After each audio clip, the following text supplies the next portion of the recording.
an interesting point about the opposite of happiness, too. It's not sadness or anger. Right. Because if you're sad or angry, you still care. You still have hope that things should be different. You're still invested. The real opposite is. Which brings us right to our topic. Let's do it. Welcome to the deep dive. Today we are jumping into chapter 1 of Mark Manson's book. Everything is fucked. Right. The chapter itself is called The Uncomfortable Truth. And that chapter is our source material for this entire discussion. Our mission, then, is to really unpack the main ideas Manson puts forward here. What is this uncomfortable truth? Imagine a place designed purely for, for maximum human suffering. Yeah, like the absolute worst place you could possibly conceive of. Exactly. An area maybe just a bit bigger than Central Park. Right. Where in just 4 years, something like 1.3 million people were just systematically murdered, brutally. It's almost impossible to get your head around that scale, that concentration of evil. For sure. Now, picture someone deciding to walk into that place voluntarily. It sounds like something out of a myth, doesn't it? Like a fairy tale hero going into the dragon's lair? Totally. The odds aren't just stacked against you. They basically don't exist. The whole idea seems crazy. Absolutely. And this man, we told Pilecki, his story is just unbelievable. A real testament to, I don't know, human spirit, defiance. Yeah, but it's more than just a story about courage, isn't it? It's kind of the launch pad for something deeper, something the book we're looking at today calls the Uncomfortable truth. What is it? Why does Manson think it's so central to, like, everything now? And why should you care? That's the mission today. Okay, so let's start with Pilecki himself. Who was this guy? He wasn't some young buck looking for adventure. No, not at all. He was already a decorated war hero from fighting the Soviets way back, like 1918. After that, he settled down. Quiet life, wife, 2 kids, lived in the countryside, apparently liked riding horses and wearing fancy hats. Yeah, sounds pretty idyllic, right? A good, stable life. Until 1939, September. Poland gets invaded, Nazis from one side, Soviets from the other. Caught in a vice. And the invasion was brutal, fast. The Soviets, initially, the book points out, were maybe even more ruthless in some ways, rounded up 1 million Poles. Sent them to gulags, mass graves, just disappeared them. Horrifying. Pilecki fought in that invasion, saw his country fall apart. But he didn't just give up. He joined the resistance in Warsaw, the secret Polish army. Right. And by 1940, they started hearing things. Whispers about this huge new German prison camp, Auschwitz. Yeah, and Polish officers, intellectuals. Yeah. They were vanishing. The resistance suspected Auschwitz was the hub, maybe like the Nazi version of the Soviet gulag. They needed intel, badly. But how do you get inside a place like that? And this is where Pilecki does the unthinkable. He volunteers to get himself arrested and sent to Auschwitz. The plan was, well, it was insane. Go in, gather intel, organize the prisoners, maybe even stage a mass breakout. You can imagine his commanders like, are you absolutely nuts? Right, but they had nothing, zero intel on Auschwitz. It was a total black hole for the Allies. So reluctantly, they agreed. So one night, he just walks into an SS roundup during curfew, lets them arrest him with a fake ID, knowing where he'd end up. Just pause on that for a second. He's the only person we know of ever who voluntarily went into a Nazi concentration camp. Everyone else was forced. It's mind-blowing. And what he found inside, it was worse than anyone could possibly imagine. Oh, yeah. Just casual, everyday horror. Executions for tiny things, like not standing straight. Brutal forced labor, designed not just to work people, but to break them, to kill them. The book says 1/3 of his barracks died in the first month. Just constant death. Everywhere. But here's where Pilecki becomes, something else. He's in literal hell, and within months, Yeah. he starts building a network, an espionage ring, inside Auschwitz. Seriously. Smuggling messages out in laundry. He even somehow built a working radio transmitter. No way. Out of what? Scavenged parts, stolen bits, like MacGyver in a death camp. Yeah. Sending detailed reports back to Warsaw. That's incredible. And he was helping people survive too, right? Smuggling food, medicine. Exactly. Tiny sparks of hope, saving lives. And over 2 years, he builds this whole underground resistance unit inside the camp. Chain of command, communications, logistics. And the SS didn't find out for almost 2 years. Wow. His main goal was still that big breakout, though, coordinated with the outside. Yeah, he sent plans, reports, he waited, he hoped. And then things got even worse. How? The mass transports of Jews started arriving, packed trains, but they weren't sent to barracks. Where did they go? To buildings disguised as showers. They were gassed. Zyklon B. Then their bodies burned in crematoria. Oh, God. Pilecki saw this. He witnessed it. tens of thousands, daily. He realized millions could die. His reports became frantic. He begged the resistance, begged the allies. Beg them to do what? Bomb the railways leading to the camp. Yeah. Bomb the gas chambers, anything. Or just launch an assault to liberate the place. What happened? Nothing. This is the absolute gut punch of the story. The secret Polish army, Allied command, Eisenhower, Churchill, they got his reports. He didn't really believe him. They couldn't comprehend it. They thought he had to be exaggerating. That nothing could be that. That fucked, as Manson puts it. So the first real eyewitness account of the Holocaust Gets dismissed because the truth was just too horrific to accept. Man, that's devastating. So Pilecki realizes help isn't coming. The big breakout is off. Right. By 1943, he knows if the full story is going to get out, he has to escape himself. And he does, which is another miracle. Totally. Fakes illness, gets into the hospital, lies his way onto a work detail at the bakery near the perimeter. Waits till 2 a.m., cuts a wire, pries open a door, changes clothes, and just runs. Yep. While being shot at. Navigates by the stars. Yeah. Makes it back to Polish territory. Makes it look almost easy somehow. Just sheer force of will. Unbelievable. Okay, let's pause there, because the book makes a really important point here. Yeah. Our world today, it's not Auschwitz. It's not Nazi Germany. The scale of horror isn't comparable. We have to acknowledge that. Absolutely crucial. But, and this is the pivot, why does it still feel so messed up for so many people? Right. Why, when things are objectively, materially better than ever, why does hopelessness feel like it's spreading? And that's where Manson brings Pilecki back in, but conceptually. He says Pilecki represents true heroism, but it's not just about being brave or tough. Lots of people are brave for bad reasons.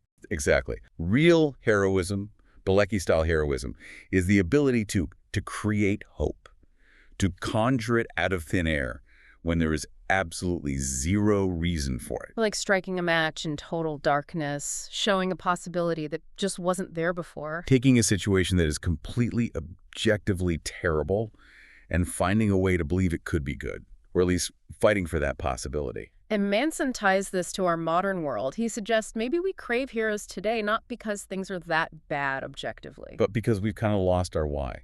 That big shared reason for struggling, for striving, that maybe earlier generations had more clearly. Or we're sort of starving for hope. Yeah. And Pilecki, despite everything war, the camp, seeing genocide ignored, he never seemed to lose that hope. Hope for Poland, hope for his kids, hope he could save people. Even when he'd lost everything else. And his story doesn't even end there. He rejoins the resistance, fights in the Warsaw Uprising. After the war, Poland falls under Soviet control. And he stays. Doesn't he get a chance to leave? He does. But he stays. Goes back to Warsaw to spy on the new communist government, documenting their rigged elections, Soviet atrocities, trying to warn the West again. Wow. He just couldn't stop fighting for that free Poland idea. It became his absolute why. He apparently said he'd rather die Polish than live as something else. It was everything to him. Which led to his capture, 1947, tortured for nearly a year by the communist secret police. He told his wife later that Auschwitz was just a trifle compared to that. Oh my God. But he didn't break. Never cooperated. Endured it all for that core belief, that hope. And then the show trial. Yep. Found guilty of fake charges, sentenced to death.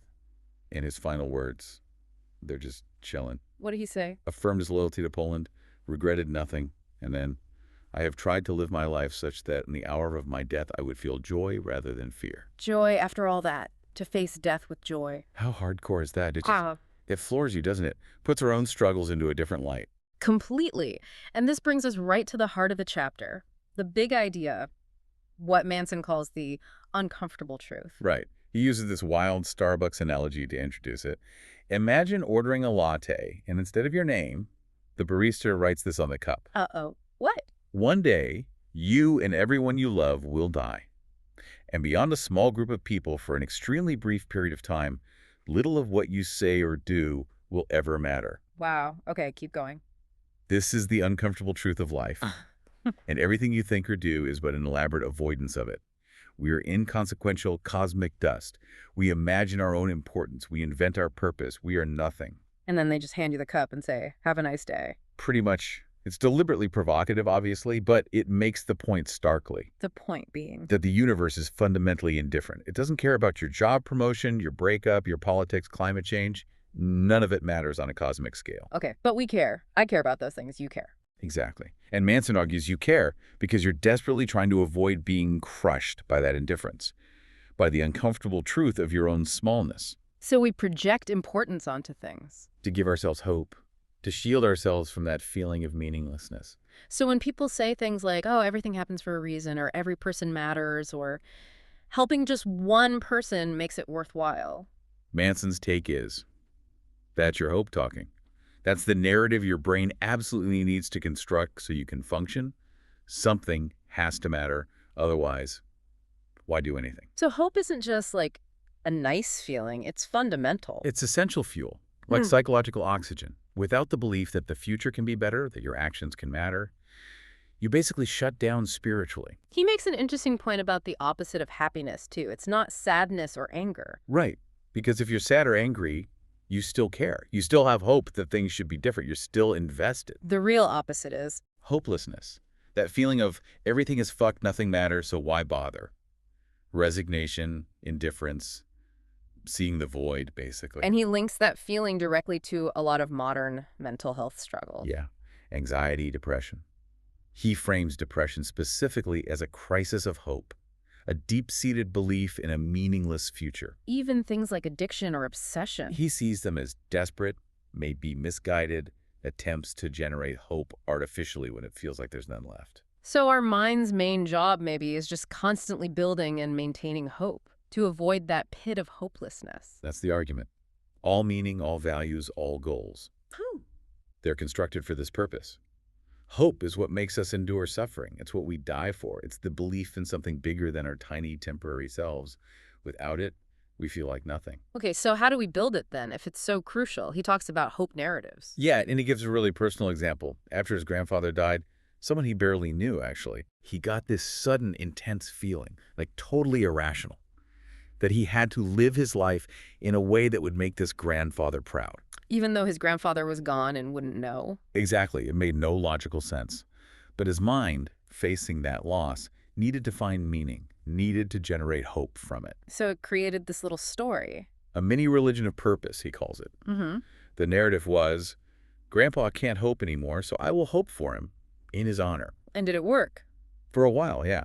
It gave mundane things a sense of meaning. It provided that essential fuel. And you see that a lot after loss, right? People wanting to live up to a loved one's memory. Yeah, absolutely. So our minds are always spinning these little stories, these before and after narratives, especially when things get tough. That's the idea. And we cling to them, even if they're not entirely rational, because they buffer us against that uncomfortable truth. They give life purpose. So when people are searching for purpose, they're really looking for what to hope for, what story makes sense for them. Pretty much. What matters? What's worth dedicating your time to? What's your before and after?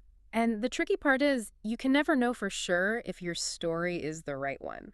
There's no cosmic scorekeeper. Which is maybe why religion is so powerful for so many.